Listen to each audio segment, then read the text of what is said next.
अस्सलाम वालेकुम dear students. आज का जो हमारा टॉपिक है that is dacryocystitis. Dacryocystitis lacrimal passage का डिजीज है।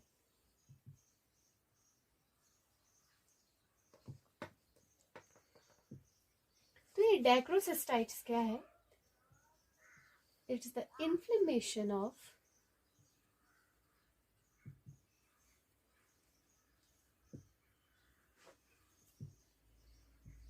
Lacrimal sac. अगर हम इसकी ऑकरेंस की बात करें, ये ज्यादातर 2 एज ग्रुप्स में हो जाता है, दैट इज इन्फेंट्स में और adult females में, and that is in over 40 years of age.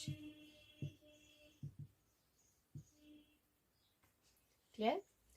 Now moving towards its types. अगर हम इसके types की बात करें, it's categorized into 2. Number 1 is congenital and number 2 is acquired. You know what's congenital and what is acquired. और जो ये congenital वाला टाइप है ये हमेशा क्रॉनिक होता है, ऑलवेज क्रॉनिक। और acquired वाला टाइप जो है इट मे बी एक्यूट और क्रॉनिक। क्लियर? और ज्यादातर हम क्रॉनिक डैक्रोसिस्टाइट्स ही पढ़ते हैं।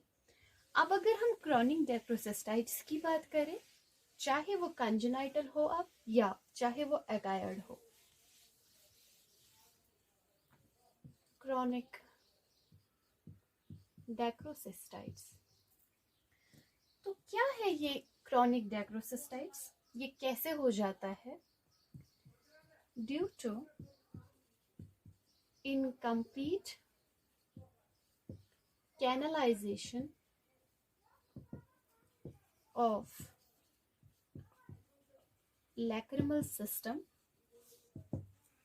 और पर्टिकुलरली कहाँ पे? एट वाल्व ऑफ हैंसर। आपने एनाटॉमी ऑफ आई पढ़ी होगी। तो क्या हो जाता है एक्चुअली दिस इनकम्प्लीट कैनलाइजेशन? इसका क्या मतलब है कि यहाँ पे इनकम्प्लीट फॉर्मेशन ऑफ होल्स और कैनाल्स बन जाते हैं। किस चीज के लिए? For drainage. क्लियर? और यही क्रॉनिक डैक्रोसिस्टाइट्स जो है इट्स मोर कॉमन। अब अगर हम साइंस एंड सिम्टम्स की बात करें डैक्रोसिस्टाइट्स की, क्या क्या साइंस एंड सिम्टम्स उस बंदे में हो सकते हैं जिसमें डैक्रोसिस्टाइट्स प्रेजेंट है? So the clinical manifestations are epiphora. What is epiphora? Epiphora का मतलब है जब ओवरफ्लो ऑफ टीयर्स हो जाए। ठीक है, बहाव जो आंसू का है वो ज्यादा हो जाए और उस वजह से फिर वो फेस पे आ जाए।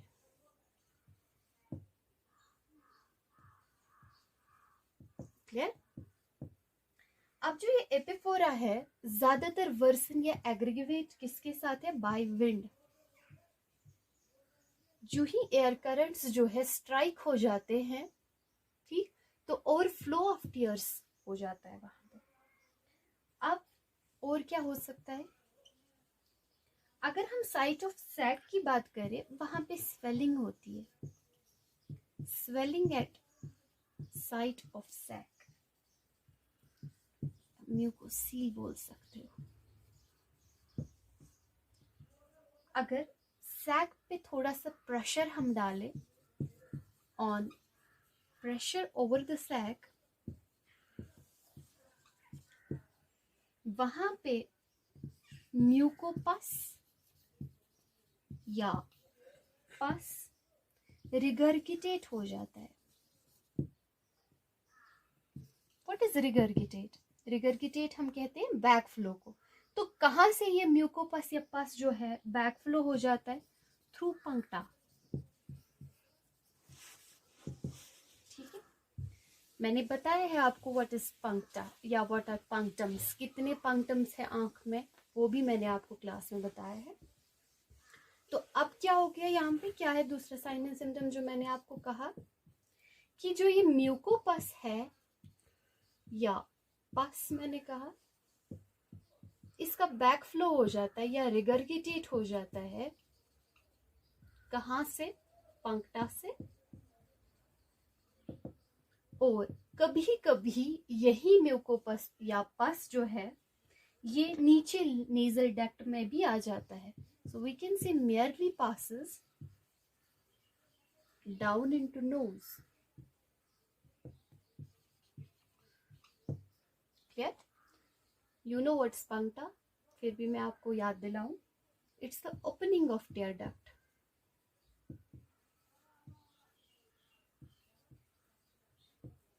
Clear? अब कहीं कहीं अगर अब नेजल पॉलिपाई पे भी प्रेशर आना स्टार्ट हो गया, so we can say pressure of nasal polypi, उससे क्या हो जाएगा? causes obstruction to lower end of nasal duct. Clear? These were the signs and symptoms of the dacryocystitis. Now moving towards its diagnostic evaluations. What are the diagnostic findings for dacryocystitis?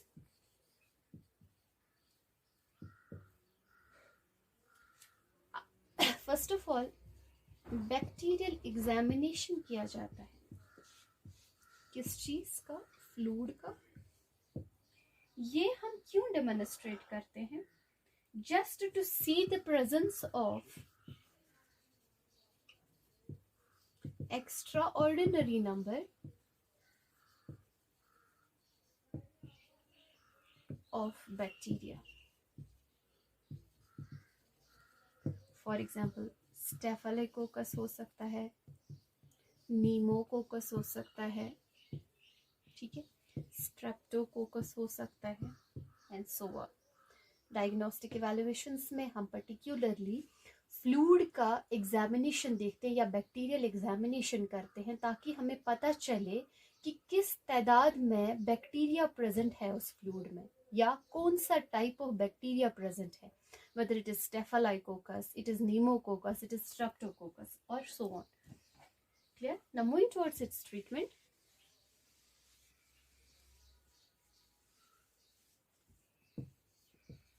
Treatment of dacryocystitis. पहले हम newborn की बात करें। इन newborn's antibiotic drops दिए जाते हैं।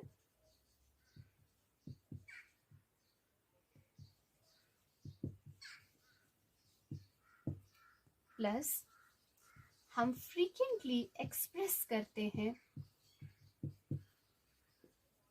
जो भी कंटेंट वहां पे प्रेजेंट होगा हम उसका एक्सप्रेशन करते हैं। ठीक है, किस चीज का? कंटेंट, सैक का।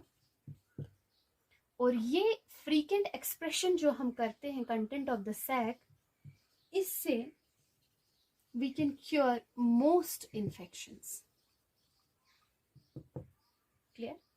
अब अगर फॉर एग्जाम्पल एंटीबायोटिक ड्रॉप्स देके या frequent expression of the content of sac करके हमने तब भी ट्रीटमेंट नहीं किया और 1 साल तक इलैप्स हो गया, ये कंटिन्यू रहा, ठीक है, विदाउट एनी मार्क्ड इम्प्रूवमेंट, तो यहाँ पे हम क्या करते हैं? हम एनेस्थीसिया देते हैं, एनेस्थेटिक एजेंट्स दिए जाते हैं। तो हम कह सकते हैं कि जो प्रायर ट्रीटमेंट हमने किया, चाहे हमने एंटीबायोटिक ड्रॉप्स का इस्तेमाल किया या हमने कंटेंट्स को बाहर निकाला जो भी सैक में प्रेजेंट थे, तो कोई मार्केट इंप्रूवमेंट नहीं आया। क्लियर? तो उसके बाद क्या किया जाता है? An anaesthetic should be given. और after giving the anesthetic agents और after giving the anesthesia क्या किया जाता है, नेजल लैक्रिमल डक्ट जो है उसकी प्रोबिंग की जाती है, प्रोबिंग ऑफ नेजोलैक्रिमल डक्ट। मैं बताऊंगी कैसे, कहाँ। फर्स्ट ऑफ ऑल ये प्रोबिंग क्या होता है, what is to probe? Probe means हम वेल्व को ओपन करते हैं, यहाँ पे ओपन द वेल्व। कौन सा वेल्व? जो बिटवीन नेजोलैक्रिमल डक्ट है और नाक के दरमियान, क्लियर? उसकी हम प्रोबिंग करते हैं। प्रोबिंग मीन्स कि जो नेजोलैक्रिमल डक्ट और नाक के दरमियान जो वेल्व है उसको हम खोल देते हैं, क्लियर? अब हमने क्या किया, प्रोबिंग ऑफ द नेजोलैक्रिमल डक्ट। कहां से?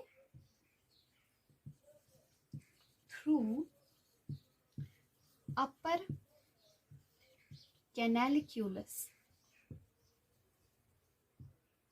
ये अपर कैनालिक्यूलस कहाँ पे प्रेजेंट होता है? It's located in the upper eyelid, clear? और यहाँ पे हमने ग्रेटेस्ट केयर देखना पड़ता है, किस चीज का? ताकि जो वॉल्स ऑफ द डक्ट है उन पे कोई इंजरी ना आ जाए, to avoid the injuries of walls of the duct. आगे जो नेक्स्ट प्रोसीजर है, what we can do. First of all मैं आपको थोड़ा सा लैंडमार्क्स दिखाऊं। For example this is the eye, clear?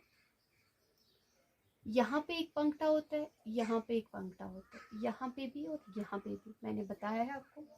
This is the inferior lacrimal punctum, this is the superior lacrimal punctum, ठीक है?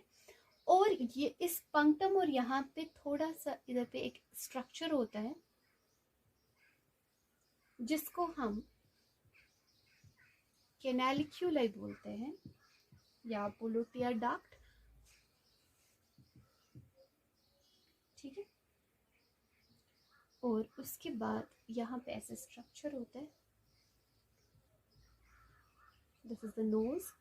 इसको हम कह सकते हैं लैक्रिमल सैक, ठीक? और इसको हम कहते हैं नेजोलैक्रिमल डक्ट।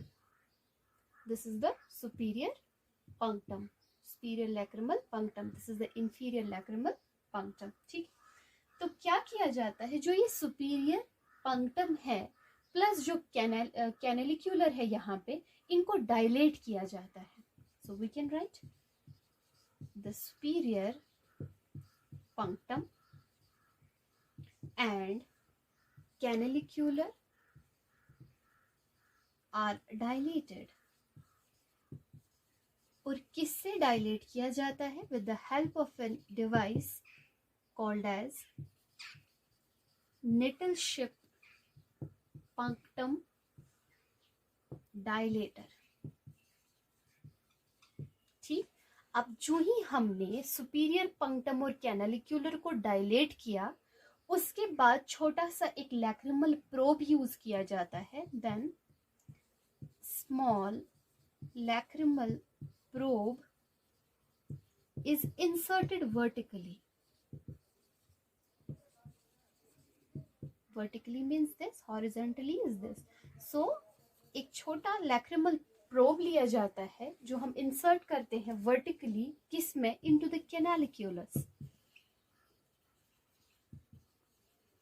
अब कैनालिक्यूलस हम किसे कहेंगे? ये पैसेज वे है या चैनल है दोनों आईलिड्स में जो ड्रेन करते हैं लैक्रिमल फ्लूइड।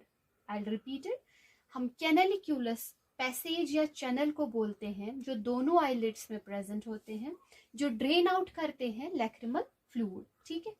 फिर उसके बाद क्या किया जाता है, इसी प्रोब को जेंटली एंड फर्मली हम नीचे की ओर पास ऑन करते हैं इनवर्ड्स, ठीक है? So then passed gently but firmly inwards, कब तक? until the point is felt against lacrimal bone. ठीक है, जब तक हमें लगे कि लैक्रिमल बोन तक हम आ पहुंचे, द पॉइंट जहां पे हमने फील किया लैक्रिमल बोन है, वहां पे हम इस प्रोब को पास ऑन करेंगे जेंटली एंड फर्मली। उसके बाद क्या किया जाता है,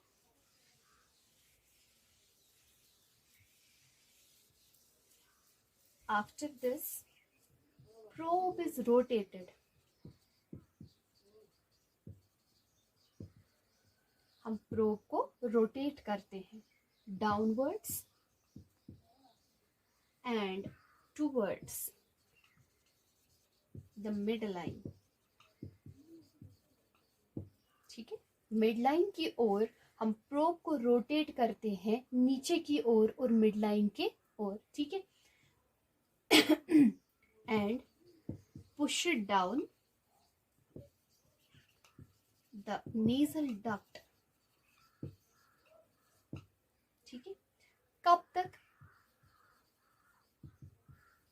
until the और until it touches, जब तक प्रोब टच ना करे फ्लोर ऑफ द नोज। ठीक है, तो हम प्रोब को रोटेट करेंगे डाउनवर्ड्स एंड टूवर्ड्स किसकी ओर, मिड लाइन की ओर, और तब तक पुश डाउन करेंगे जब तक हम नेजल डक्ट पे नहीं पहुंचेंगे, और तब तक जब तक हमारा प्रोब जो है फ्लोर ऑफ द नोज के साथ टच नहीं करेगा।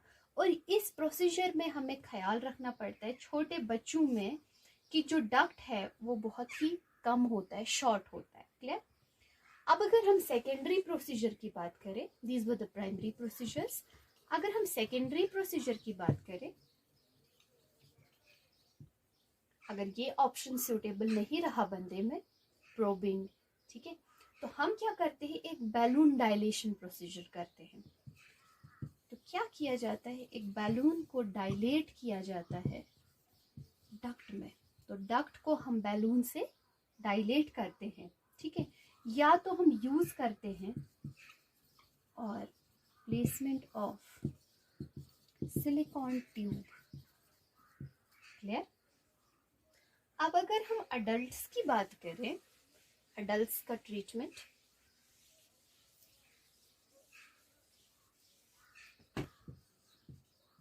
इन अडल्ट्स एंटीबायोटिक ड्रॉप्स जो हैं, एक तो एंटीबायोटिक ड्रॉप्स देते हैं प्लस रिपीटेड सिरिंजिंग।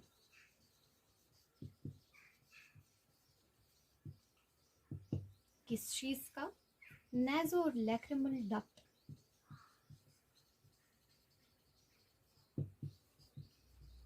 ये फर्स्ट प्रायोरिटी है। ठीक है, फर्स्ट हम अटेम्प्ट कर सकते हैं। यहाँ पे मैंने रिपीटेड सिरिंजिंग बोला या सिरिंजिंग, इसके लिए भी हम एक प्रोसीजर आ जाता है जो आप खुद पढ़ेंगे, ये आपके लिए असाइनमेंट है। ठीक है, सिरिंजिंग हम कैसे करते हैं अडल्ट्स में for the treatment of diagnosis. तो अगर हमें अब लगा कि ऑब्स्ट्रक्शन जो है, if in case if obstruction is at junction, मैं ये फिर से लिखूंगी आपके लिए। Now if obstruction is at junction, किस चीज का junction, nasolacrimal duct and sac. ठीक है, अगर ये कंडीशन हुई और देखा गया कि ये कंडीशन जो है कॉमनली होती है अडल्ट्स में, ठीक है, तो यहाँ पे जो परमानेंट डैमेज है किसमें, नोज में, वो हम क्या करते हैं, उसका प्रोसीजर हम एक यूज करते हैं जिसे हम कहते हैं डेक्रोसिस्टोराइनोस्टोमी। ठीक, तो condition is if there is obstruction at junction of nasolacrimal duct and sac, then for this condition we can go for permanent drainage। और उस परमानेंट ड्रेनेज के लिए हम एक प्रोसीजर यूज करते हैं या ऑपरेशन यूज करते हैं, सर्जिकल प्रोसीजर, तो उसको हम कहते हैं डेक्रोसिस्टोराइनोस्टोमी। तो इस ऑपरेशन में क्या किया जाता है, इन दिस ऑपरेशन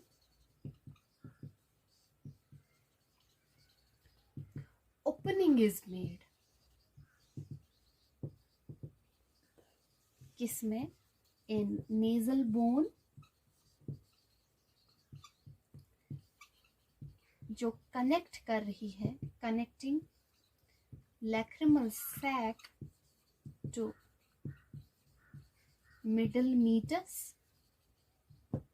ठीक है, तो क्या किया जाता है, हम ओपनिंग बनाते हैं नेजल बोन में, और ये नेजल बोन जो है ये कनेक्ट कर रही है लैक्रिमल सैक को किस चीज के साथ? मिडल मीटस के साथ। ठीक है, अगर ये वाला सर्जरी, ये वाला ऑपरेशन जो है प्रॉपरली परफॉर्म किया जाए तो इससे हम रिमूव कर सकते हैं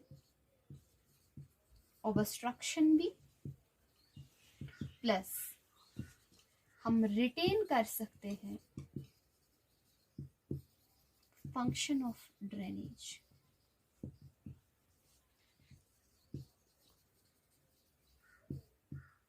Clear? This was all about my today's topic.